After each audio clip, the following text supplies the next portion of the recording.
वो सभी twin flame और स्टार सीड जो मैरिड हैं और शादी के बहुत टाइम बाद आपको आपकी जर्नी मिली है, और हो सकता है आप इस वक्त बहुत ज़्यादा स्टक फील कर रहे हो, कोई रास्ता दिखाई नहीं दे रहा हो, ऐसा लग रहा होगा कि इतना अंधेरा ज़िंदगी में पता नहीं कहाँ से आ गया है, क्या करें क्या ना करें, कोई दिशा दिखाई नहीं दे रही है, कोई रास्ता दिखाई नहीं दे रहा है। उन सब के लिए एक छोटी सी एडवाइस कि अपने आप को चूज़ कीजिए, ऑथेंटिसिटी के साथ अपने आप को चूज़ कीजिए। कहते हैं ना इस जर्नी में सेल्फ लव सेल्फ लव। क्या है सेल्फ लव? सिर्फ बाहरी तौर पे अपने आप को अच्छा दिखाना सेल्फ लव है? रियली में नहीं। सिर्फ बाहरी तौर पे अपने आप को अच्छा दिखाना भी सेल्फ लव है, मगर सिर्फ यही सेल्फ लव तो नहीं है ना। अपनी इच्छाओं को दबाते रहना, अपने आप से ज़्यादा प्रायोरिटी अपनी फैमिली को देना, उनकी खुशी के लिए हाँ ठीक है हर चीज़ सेक्रीफाइस, क्या ये सेल्फ लव की गिनती में आता है? अब आप कहेंगे कि औरत हैं तो ये सब तो करना पड़ता है, फैमिली में एडजस्ट तो करना पड़ता है। ठीक है, अच्छी बात है, करना चाहिए, लेकिन आपको नहीं लगता कि हर चीज़ एक लिमिट में होती है? हर इंसान की अपनी एक प्रायोरिटी होती है, अपना खुद का एक अस्तित्व होता है, एक व्यक्तित्व होता है।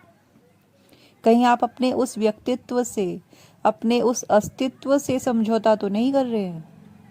ज़रा ध्यान दीजिए और देखिए, एनालाइज कीजिए कि जिनके लिए आप दिलो जान से समर्पित हैं, चाहे वो आपकी फैमिली है, आपके इन लॉज हैं, बड़े हैं, बच्चे हैं, क्या आपको उतना ही प्रॉपर गिव एंड टेक है आपकी लाइफ में? छोटा सा एग्जांपल लेते हैं।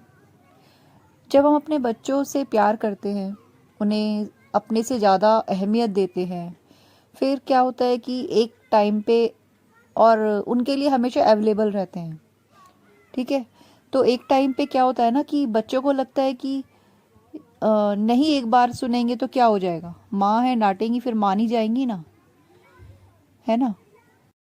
वहीं बच्चे जब धीरे धीरे इसी बिहेवियर के साथ बड़े हो जाते हैं, फिर समहाउ वो आपकी डिसरिस्पेक्ट भी करना शुरू कर देते हैं, क्योंकि आपने तो अपने आप को चूज़ नहीं किया, आपने अपनी रिस्पेक्ट को प्रायोरिटी दी ही नहीं। ठीक है, बच्चे ने आपकी जब फर्स्ट टाइम कहना नहीं माना, आपने तभी उसको लाइटली ले लिया शायद, और आपके अपने आप को लाइटली ले लेने से बच्चों ने भी हमें लाइटली लेना शुरू कर दिया। क्या ये सही नहीं है? तो फिर ये सेल्फ लव कहाँ हुआ? या फिर कभी ऐसा होता है कि हमारे बड़े, हमारे हस्बैंड हुए या फिर सास ससुर हुए, वो बच्चों के सामने जब हमें डिसरिस्पेक्ट करते हैं, तो क्या बच्चे यही सब एब्जॉर्ब नहीं कर रहे अपने अंदर? कभी नोटिस कीजिएगा कि कुछ दिन बाद वही बातें कहीं ना कहीं किसी ना किसी तरीके से आपको अपने छोटों से भी सुनने को मिल जाएंगी, क्योंकि हमें सिखाया जाता है ना कि आवाज़ नहीं उठानी है, चुपचाप सुनना है, सब कुछ सहना है, सहनशील बनना है, धैर्यवान बनना है। लेकिन अपने आप को इतना ज़्यादा गिरा के क्या हम अपने आप के साथ न्याय कर पाते हैं?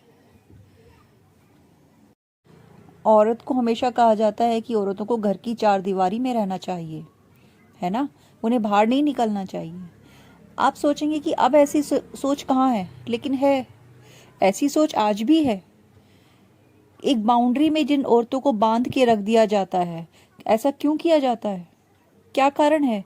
एक अनदेखे बेड़ियां उनके पैरों में डाल दी जाती हैं। समाज क्या कहेगा, लोग क्या कहेंगे? उस इंसान से ये नहीं पूछा जाता कि तुम क्या सोचती हो, तुम क्या चाहती हो, क्या करना चाहती हो लाइफ में, क्योंकि यही संस्कार दिए गए हैं ना, यही इसी सोच के साथ बड़ा किया गया है कि शादी हो गई है, बच्चे हो गए हैं, फैमिली है, बस यही सब कुछ है। हैरानी होती है मुझे आज के दौर में भी जब मैं देखती हूँ कि ऐसी फैमिलीज अभी भी हैं जो सिर्फ औरतों को शादी के बाद इतनी ही स्वतंत्रता देती हैं कि वो किचन में अपनी मर्जी से सिर्फ खाना बना सकते हैं। क्या ये सेल्फ लव है?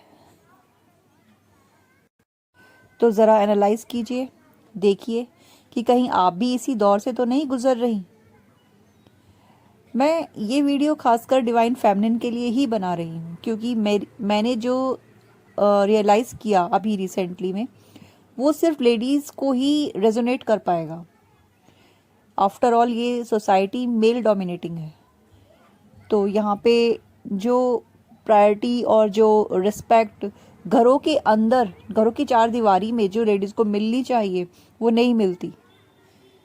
और समहाउ अनफॉर्चुनेटली मुझे ये भी कहना पड़ेगा कि वो हस्बैंड, वो मेल पर्सनैलिटी जिसके साथ आप अपना घर छोड़ के दूसरे घर में आते हैं, आपके घर की चार दीवारी से निकलते ही वो शायद कहीं ना कहीं ये भी भूल जाता है कि एक औरत जो उसके साथ बंध के, साथ फेरों में बंध के इस घर में आई है, वो उससे वफा की उम्मीद रखती है। क्योंकि लगता है ना, बाहर तो कोई देख नहीं रहा, कैसे ही जियो, कैसे ही लाइफ को एंजॉय करो। तो आप अब कब अपने लिए जीना शुरू करेंगे? जिंदगी तो आपको भी एक ही मिली है ना। अपने लिए जीने का मतलब ये नहीं होता है कि आप अपने फैमिली को डिसअपॉइंट कीजिए या उनकी देखभाल नहीं करनी है, ऐसा नहीं है। लेकिन एक हेल्दी बाउंड्री बहुत ज़रूरी है लाइफ में। जहां आपको लगता है कि आपके साथ अगर डिसऑनेस्टी हो रही है या आपके साथ कुछ ऐसा है जो डिसरिस्पेक्ट हो रही है, आवाज़ उठाइए, आपका हक है बोलना। और यकीन मानिए, यही सिखाने के लिए आपको ये जर्नी दी गई है। आप लाइट बैरियर हैं, आप चूजन वन हैं, स्टार सीड हैं। ट्विन फ्लेम की जर्नी हर किसी को नहीं मिलती है। तो आप अगर कहीं स्टक हैं तो वो इसलिए स्टक हैं कि आपने अपने आप को नहीं चुना है, आपने सेल्फ लव को नहीं चुना है, आपने अपने आप को प्रायोरिटाइज नहीं किया है। डू सो, अपनी अहमियत पहचानिए, क्योंकि आप अपनी अहमियत नहीं पहचानेंगे ना, तो दुनिया में कोई दूसरा नहीं आएगा। कोई नहीं आएगा आपको ये कहने के लिए कि यू आर इम्पोर्टेंट। मैं ऐसा इसलिए भी कह सकती हूँ क्योंकि I am also a star seed, और मैं जानती हूँ कि लाइफ कितनी टफ होती है। बहुत से चैलेंजेस होते हैं जिसमें कि अपनी सेल्फ रिस्पेक्ट भी एक चैलेंज के तरह ही सामने आती है। लेकिन हमें चूज करना है, खुद को चूज करना है और सरेंडर कर दीजिए। खुद को चूज कीजिए, अपनी जर्नी को चूज कीजिए, अपनी सेल्फ रिस्पेक्ट को चूज कीजिए, ऑथेंटिसिटी को चूज कीजिए और सरेंडर कर दीजिए। ट्रस्ट मी, अगर आप ऐसा करेंगे तो डिवाइन 100% आपके साथ हैं। Trust me. Okay, good luck, all the best for your journey. Bye bye.